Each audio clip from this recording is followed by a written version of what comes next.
So sorry guys, I lost power. So in our previous part 1, we were talking about rate equals change in concentration over change in time.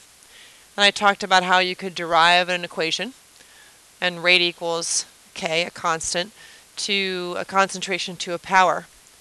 And you're going to look at a data table in a second that has completely different information so that you can be very sure that you're finding the rate law.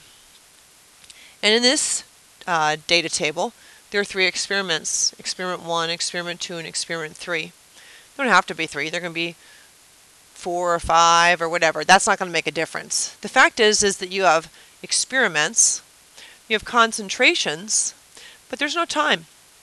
You have information about rate of formation of one of the products.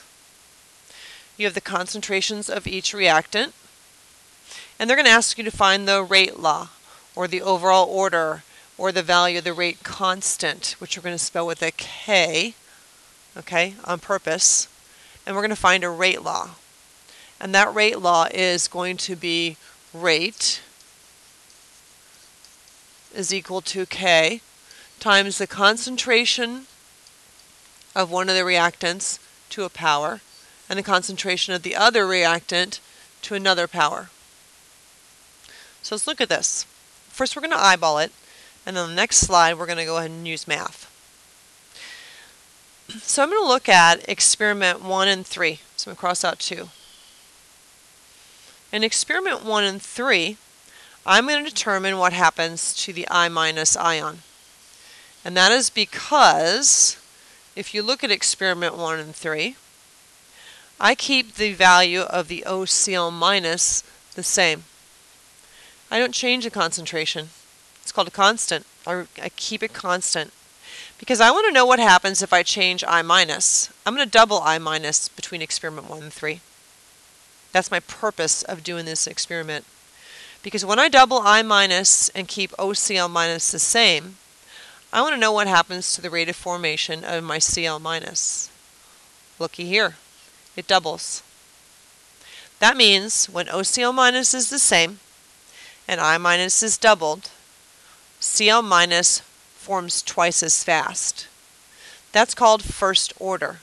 So we just determined that this is equal to first order, which means whatever I do to my I-, the same thing happens to the rate. Let's go ahead and look what happens when I change my OCl-. This comes in handy if I want to make a reaction happen better, faster, change how it happens at a certain point so that I can do something else with it, make it more efficient, make it work better in a medication in a different time of day or in a different part of a cycle or a reaction mechanism in my body so that a medication is uptaken better. So if you look, I still have my experiment 1, 2, and 3. But now I'm not going to look at 3. I'm only going to look at experiment 1 and 2. Why? Because in experiment 1 and 2, now what do? Now I keep I- the same. I actually double my OCl- concentration, and the rate of formation of chlorine doubles. That means when I- is kept constant, the concentration, and the molarity of OCl- is doubled, the rate of formation of Cl- doubles, and therefore the order here is first order. So that, what you just wrote and you see up there, is called my rate law. Right, now what we're going to do is we're going to find the overall order. The overall order, you just take these orders and you add them. 1 plus 1 equals 2. How about that? Now to find the value of the rate constant, I would take this rate law and I would solve for the rate constant. Let's go ahead and do that. Let's go ahead and just take one of them. Let's take experiment 3 that we kind of ignored here for a second. Doesn't really matter which one you pick. In reality, you would do all of them and then take the average. But I'm going to take rate, and I'm going to take my OCl minus to the first power, because that's the order, I minus to the first power, and solve for K. I like to change it first instead of moving my numbers all over the place. So I have 3.5 times 10 to the fourth, right, molarity per second.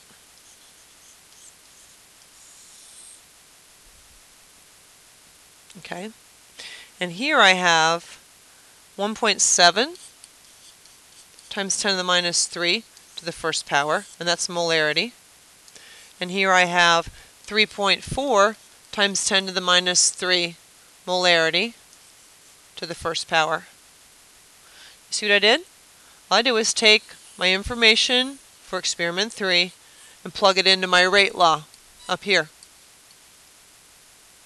When I solve and get a number for K, that number for K is 6.06 times 10 to the ninth. Now I need units. In the units, which I had all the way over here, are the famous liter mole second. I had a student one day, Stefan Cronenberg. I will expound his praises on YouTube, and he had lederhosen one day. So we call this the famous liter mole second. So if you notice, that value is 6.06 times 10 to the ninth. My rate was in moles per liter, or molarity per second. I had a value of K. This is molarity, right? Moles per liter to the first, moles per liter to the first. And so when I manipulated it, it looked like this.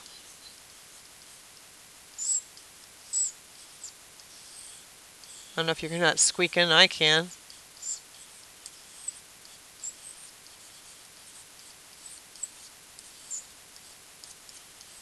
And we got that value, that's K. But now here are my units. So let's look at my units and why we call it the liter mole second, or the lederhosen. My moles cancel, the liters cancel, and I'm left with the number 1 up top. So now I have, let me recopy this, I have 1 over second over moles per liter. Well, when you do math and you have moles per liter in the denominator, it flips out so that you actually have, I'll rewrite it here so you can see, my units here are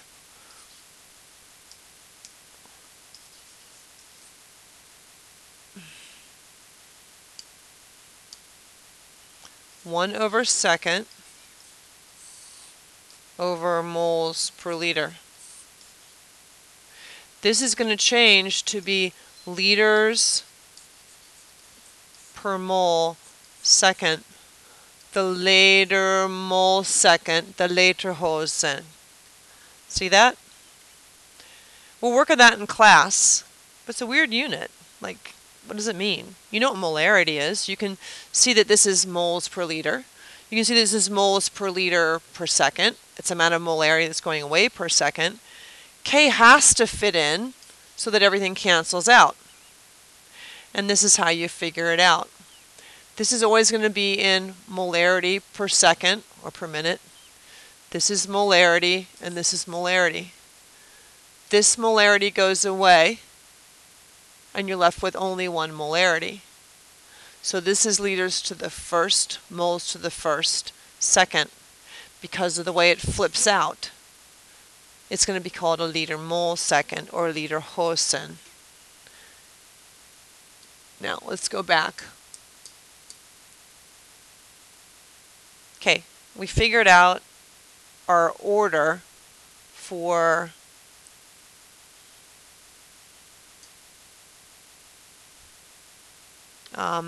the equation here. We figured out the rate law, the overall order, and the rate constant. What we did not do is we didn't do the math. We did it the easy way. And things aren't always going to be as straightforward. So let's look and see how to do it mathematically. It's not hard, promise. But now what you're going to do is you're going to take this rate law, rate equals, okay, OCL minus 2, I have no idea. Okay, and this is assuming we didn't do what we did on the previous page. Or, we know it, but we want to prove it mathematically. So now we're going to look at different experiments. And I'm going to be smart about this. And you watch what I'm doing. I'm going to take experiment 3 and put it over experiment 1. Doing that, I'm going to take this equation for experiment 3. I'm going to write this rate. 3.5 is the rate, times 10 to the 4th. There's 0 there. Right, I'm not going to write units. Equals, okay, times 1.7 times 10 to the negative 3 molarity, to the I have no idea what power, times 3.4 times 10 to the negative 3 molarity, to I have no idea what power. All I did was take experiment 3 and write all that information and plug it into this rate law equation. I'm going to do the same thing for experiment 1.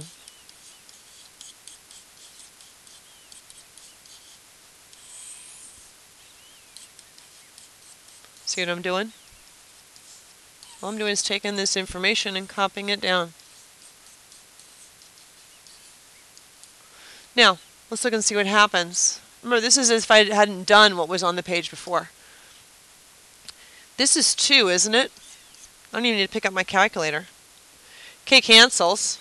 It should be on like that. This cancels. And now I'm left with 2. Does this equal 2? To the n power. I'm doing this so I can find out my value for I minus. Right? This is I minus and this is OCL minus. 2 equals 2 to the n, and it's got to be equal to 1. So I just use math to find out the order for I minus. Let's go ahead and find out the order for OCL minus. Take my eraser. Oh, come on. Big ol' eraser here. And now look at your information. And what would you use? What equation would you use? I'm going to go ahead and look at equation 1 and 2 to write the rate, which is 3.50 times 10 to the 4th. And do you see why I'm picking 2? Experiment 2 to put on top? Because when I do, look what happens. I'm writing rate of 2 over rate of 1. I don't need to pick up my calculator, do I? See that? So I take all my information for 2 and write it down in the format of this rate equation.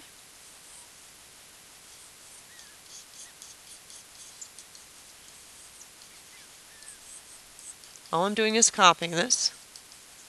I'm going to put 1 here because we already determined that this is 1 for this reaction. I'm copying the information for experiment 1 to the m power.